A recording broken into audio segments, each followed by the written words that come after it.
ভাইয়ের সালাম নেন, মুজিবুর ভাই জগলো, মুজিবুর ভাই জগলো।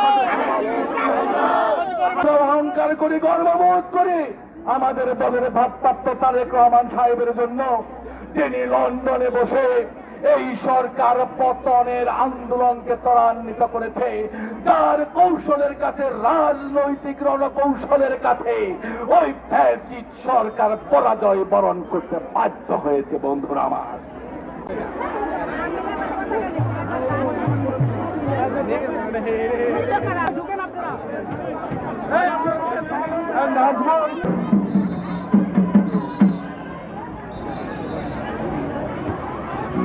অর্থাৎ আগামী জাতীয় সংসদ নির্বাচনে যাতে করে নারী ভোটাররা আমাদের দলের পক্ষে ভোট দেয়, আমাদের তারেক সাহেবকে দেশের প্রধানমন্ত্রী বানানোর পক্ষে রায় দেয়, সেই জাগরণ সৃষ্টি করতেই মূলত আজকের এই র্যালি। এবং বিশেষ করে নতুন প্রজন্মের যে সমস্ত ছেলেমেয়েরা ভোটার হয়েছে তাদের দৃষ্টি আকর্ষণ যে বিএনপি মূলত এই দেশের মানুষের আপামর জনসাধারণের সবচেয়ে আস্থার একটি দল, এবং বিএনপি যদি ক্ষমতায় যায় তাহলে রাষ্ট্র কাঠামো মেরামতের মধ্য দিয়ে সর্বস্তরের মানুষের নাগরিকের অধিকার সুপ্রতিষ্ঠিত হবে। সেই বার্তা দিতেই মূলত আজকের এই র্যালি।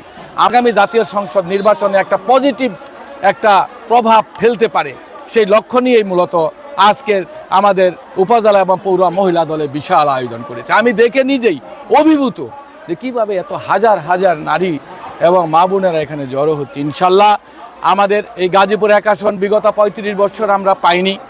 বারবার এটা আওয়ামী লীগের ঘাঁটি, গোপালগঞ্জের ঘাঁটি হিসেবে খ্যাত। এইবার আমরা এই আসনটা আমাদের তারেক রহমান সাহেব, আমাদের মা দেশনেত্রী বেগম খালেদা জিয়াকে বিএনপিকে উপহার দিতে চাই। আপনারা যারা সাংবাদিক এবং সকলেই যারা আমার এই কথা শুনছেন, সকলের কাছে অনুরোধ যে আমরা প্রমাণ করব যে কালিয়াকুর 1 আসন, গাজীপুর 1 আসন গোপালগঞ্জ নয়, এটা বিএনপির ঘাঁটি। অন্য যে কোনো জেলার চাইতে এখানে এই গাজীপুর 1 আসন বিএনপির রাজনীতিকে প্রতিনিধিত্ব করার একটা সক্ষমতা রয়েছে। আগামী দিনে নির্বাচনে সেই বার্তা দিবে আমাদের মমতাময়ী মা এবং বোনেরা। সেই জন্যই তারা আজকে জড়ো হয়েছে।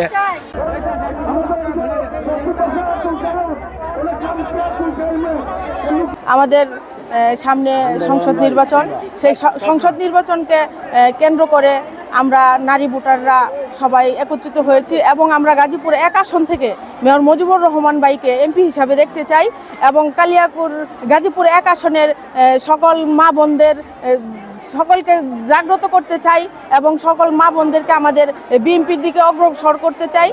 এই জন্যই আজকে আমাদের একত্রিত হয়।